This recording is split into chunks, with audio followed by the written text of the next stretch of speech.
pulpit. The reason I am is because I'm putting on kind of my professor hat this next week.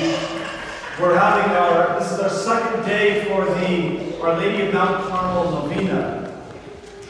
And we're working through the work by Saint Bonaventure, A Soul's Journey into God.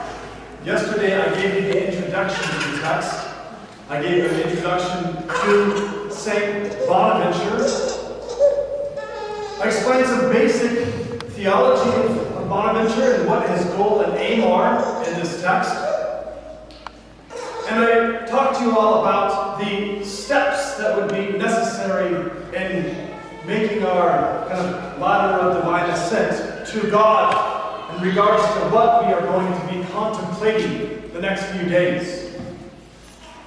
The first step that we mentioned that we would be discovering was step one, how to contemplate God in the cosmos, in the creation. And that's what we'll be discussing today. So please forgive me if you're used to more sermonic material. This is probably going to be a bit dense. But don't worry, next Sunday the density will be finalized. Okay? Then after that, we'll go back tomorrow. But, well, I really enjoy kind of getting into the depths of the theological text. So this will be at least fun for me. St. Bonaventure points out that no one can be happy unless he rises above himself. Not by the ascent of the body, but by the ascent of the heart.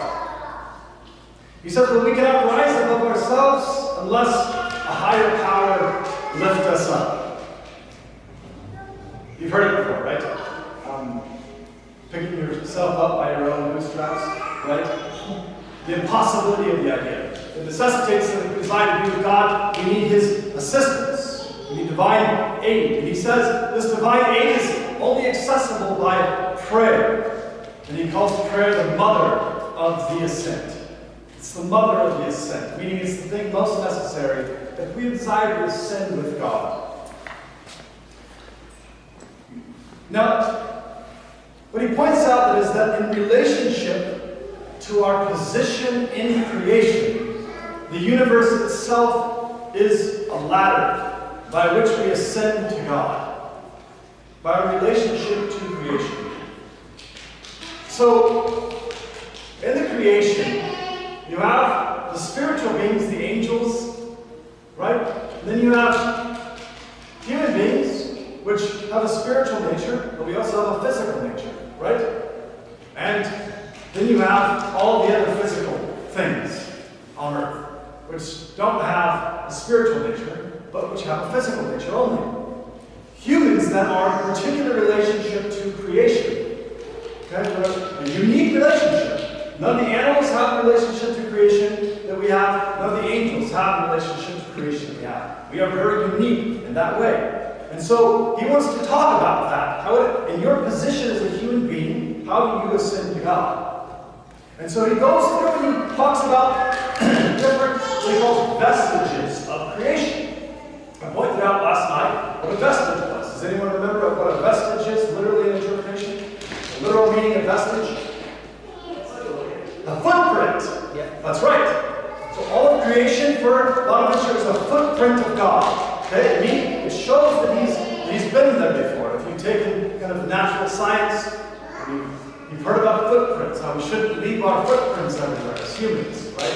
In other words, we shouldn't destroy the world. But God doesn't destroy the world by leaving His footprint. He leaves us a sign and symbol of His presence. And it's our job to read the signs and the symbols accurately. And these are referred to by Bonaventure as footprints or vestiges.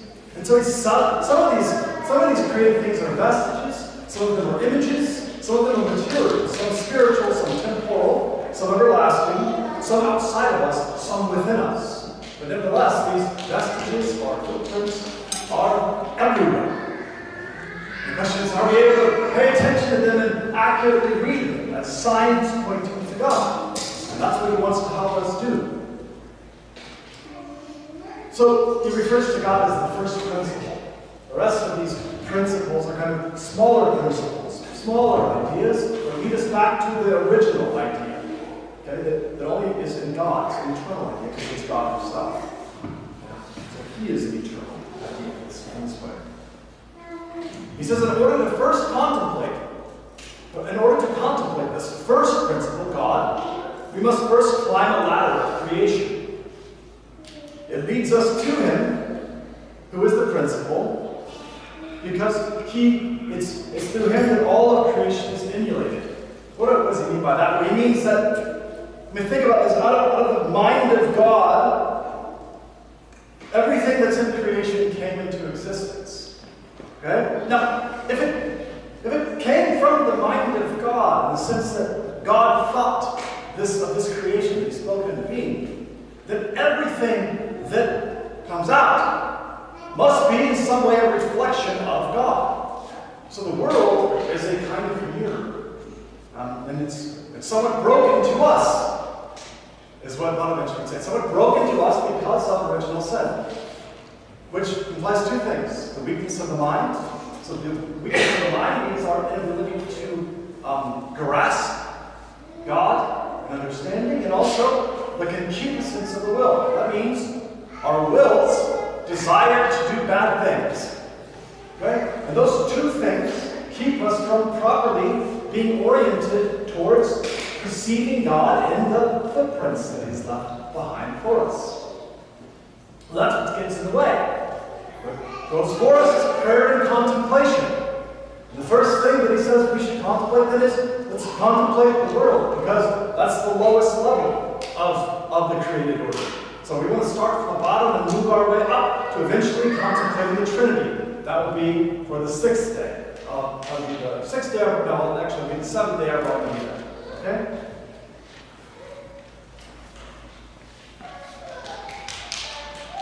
Now, in the human person, we have basically three ways in which we can contemplate God. We have what's external to us, the empirical order, okay, the physical stuff around us. We have that which is internal to us, right, our mind. What's going on inside, our soul, our spirit. And then we have what's above us, God. So we begin with the lowest order, once again. What's external to us? So far, so good? Makes sense? Okay? So, now then. In addition to living a holy life in prayer, he tells us that we must do three things if we want to understand the order around us. We must investigate with reason. We must believe faithfully. And we must contemplate intellectually. These three ways of considering the material order will lead us to understanding certain attributes of God. Now, I'm the one who put attributes there. He didn't say that, but it is attributes. Why? Because there's a distinction between characteristics and attributes. A characteristic in God is who God is in himself. God is love. That's a characteristic. It's who God is in himself. An attribute is the way that we basically encounter God. Okay? It's the way that we perceive God's relationship to us. That's the easiest way I can describe it. So when we're investigating the created order, I think it's most proper to talk about attributes of God. Because what we're talking about is how do we encounter God? How do we encounter God? Not necessarily himself, but in other things around us. Make sense? So, we want to use these three means of inquiring about the world in order to understand certain attributes of who God is. So, how do we do that? Well, let's first go through each one of those ways, and I'll show you how it's done. Okay? First, we investigate by reason. In other words, we see some things merely exist. Some exist and live. Others exist, live, and discern. We see a difference as we begin to investigate the world around us. We see these differences. Some things exist merely some things exist and live, rocks versus dogs, and some exist, live, and discern, human beings. Dogs don't discern. Dogs don't contemplate life, right? This is the difference. We observe that there's a distinction in orders. Now, once we begin to discern that there are these distinctions in orders, we begin to ask questions. Okay, kids do this.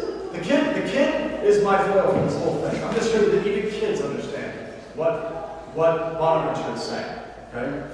First of all, kids know right off the bat that we are not like the animals, and they know that they're above animals, don't they?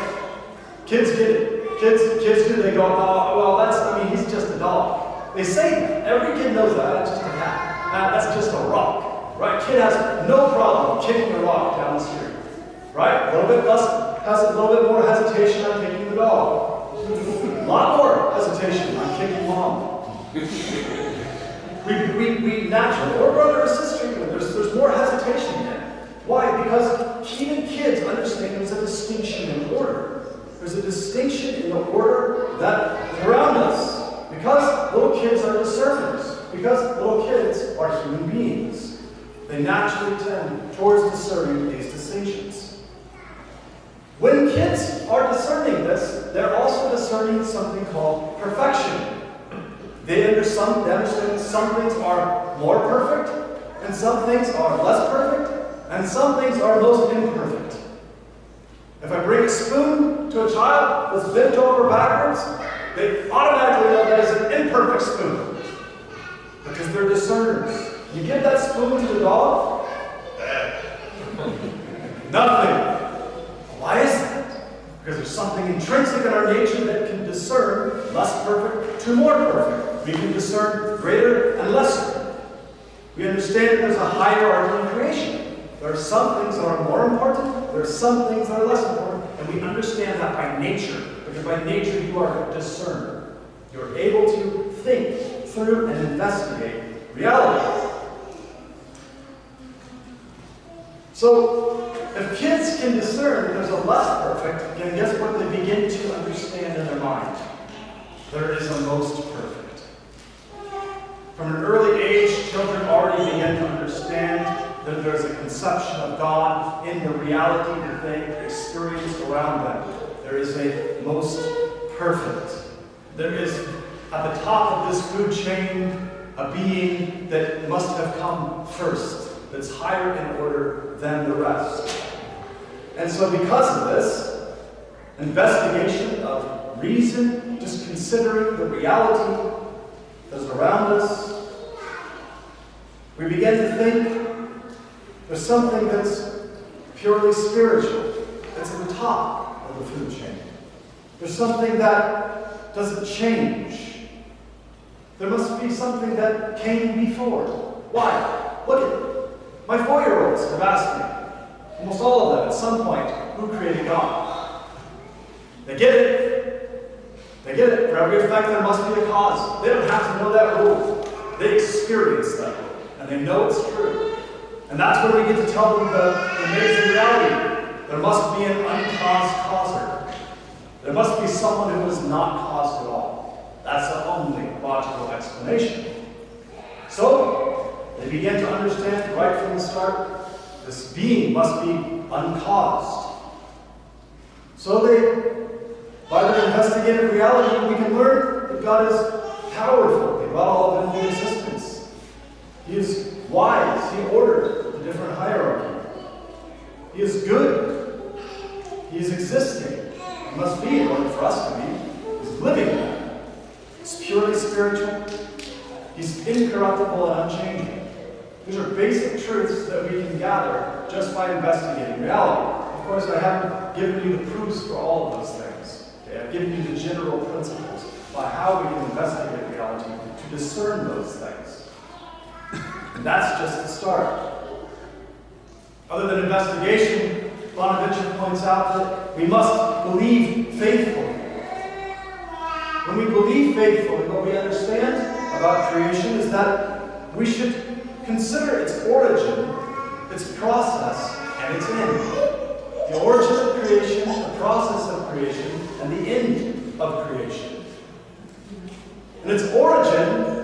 God's power through faith. He is outside of cause. He simply spoke it, and it was. So we see in its origin, the power of this being must be incomprehensible. We also see in the process of creation the providence of God through faith. For example, the evolving of species, the terms of man's progression, his progression and understanding, even in God's revealing of himself. He first gave man creation, and then he gave him law, and then he gave him grace. We see the order then of man's kind of spiritual evolution, if you will. By seeing that man develops and understanding and that animals themselves are provided for, as Jesus points out, we begin to appreciate the providence of God. That means God's care and concern mixed with his power, his ability to help us in his care and concern. And as we consider the process of God, since we've already considered that there are lower and higher things and beginnings and ends of things, we must consider the end. And when we consider the end by faith, then we understand the justice of God. Because we understand that all things must be put back into a good order, since life is basically without goodness. So through the eyes of faith, then, we're able to appreciate that in the end, there will be justice in God. And so, what he wants to point out is that we can understand God's providence, we can understand God's power, and we can understand God's justice when we are believing faithfully. Finally, Bonaventure points out that we must contemplate intellectually. And in this, what he means is we have to see things in themselves. We see in particular objects. We see weight, we see number, and we see measure, the size of things. When we contemplate that there are particularities in things where we consider weight and measure and number, we're able to see other attributes of God. So a child might marvel at how heavy a thing can be, right? Even adults do. The other day, I was in the living room, and I found this little kind of weighted piece of metal, and oh wow, this is very heavy. And I passed it around, and everyone in my room wanted to hold the thing, right? Yes, this is very heavy. We marvel, right? We marvel at great things.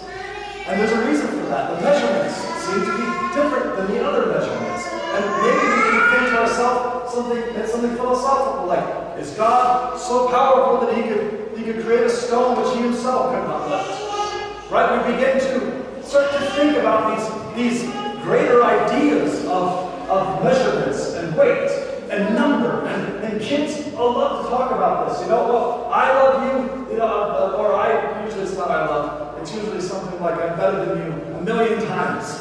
And the other one, I'm better than you 1,000,000,000,000 times. I'm better than you infinity. Right? And already the child begins to understand when it thinks about the particularities of reality, that there's something that's vast, that's innumerable. Right? Even in the early development of Greek philosophy, Parmenides formed an entire school trying to explain how reality is composed of numbers. He was wrong and got the wrong very quickly. But nevertheless, the fact that he can even think about the world as this infinite thing, this numberless thing, that it somehow explains the reality that is around us, it shows that this is kind of part of who we are, to think about expansiveness. And what it does when we begin to think about expansiveness is we start to realize there's something beyond the measurement that my mind can possibly conceive. Right? And what does that do? That points, it's a vestige of God's eternality. It's a vestige that points us to there's something beyond this human comprehension. A child might notice the balance in the room is off. We tell our children, go pick up your room. And what do we mean? We mean the weight, the number, and the measurements are all wrong here. How do they instinctively get that? How do we get that? How do we look at a room and say, the weight, the measurement, and the number is all off here? How do we do that? But you cannot tell a dog, go pick up the room.